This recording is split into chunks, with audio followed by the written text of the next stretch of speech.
And here now is our top story. The Singapore government has announced what are described as the most significant measures to date to cool the property market. Apart from residential property, private and public, it is also, for the first time, introducing a seller's stamp duty on industrial property. Most of the measures take effect tomorrow. This is the seventh round of property cooling measures introduced since 2009. Authorities said previous measures helped to dampen speculative buying, but demand for residential property remained, with prices continuing to rise. I would say prices are running away from the fundamentals. Had we not intervened previously, I think we would be in serious trouble now. We'd be in a real bubble now. But what we are seeing is just a continued gradual rise in prices.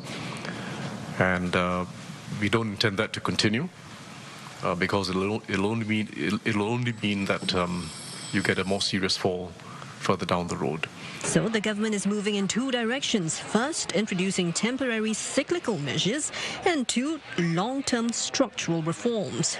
Temporary measures include raising the additional buyer's stamp duty by 5 to 7 percentage points across the board. The tax will be imposed on permanent residents buying their first property and Singaporeans buying their second. The loan-to-value limits granted by banks to those with at least one outstanding loan will also be tightened. For example, those getting a second housing loan will have their loan-to-value limits lowered to 50 or 30%, depending on the loan tenure or borrower's age. The minimum cash down payment for individuals applying for a second or subsequent housing loan will also be raised from 10 to 25%. These measures will not affect Singaporeans buying their first home. Long-term structural reforms include tightening the eligibility loans to buy HDB flats. For the first time, there will be a cap of up to 30% of the borrower's monthly income for bank loans. Similarly, this cap will be lowered from 40 to 35% for loans granted by the HDB. And to target the increasing number of permanent residents buying property in Singapore, there will be an owner occupation requirement for those who buy resale public flats. For example, PRs who own an HDB flat will not be allowed to sublet the entire flat. The National Development Minister explained that's because the privilege of buying subsidised flats should be kept for owner occupation. Sweeping reforms also for executive condominiums or ECs to ensure they serve as an affordable housing option for middle-income Singaporean families. The move follows a recent trend by developers building super-sized ECs going for millions of dollars. Measures to address this include capping the maximum strata floor area of new EC units at 160 square meters, and ensuring that sales of new dual EC units be restricted to multi-generational families. Because hitherto the EC's units size and pricing have been quite moderate and very much in keeping with what the market think the target buyers can afford. But when they start exceeding 200 square meters, and charging, a couple of $1 million, one should legitimately ask, how can a 12,000 income group family afford such a unit? So I think the best way to do so is what we have included in this package, which is once you limit the size of the EC size that developers can build, that automatically will bring the price down.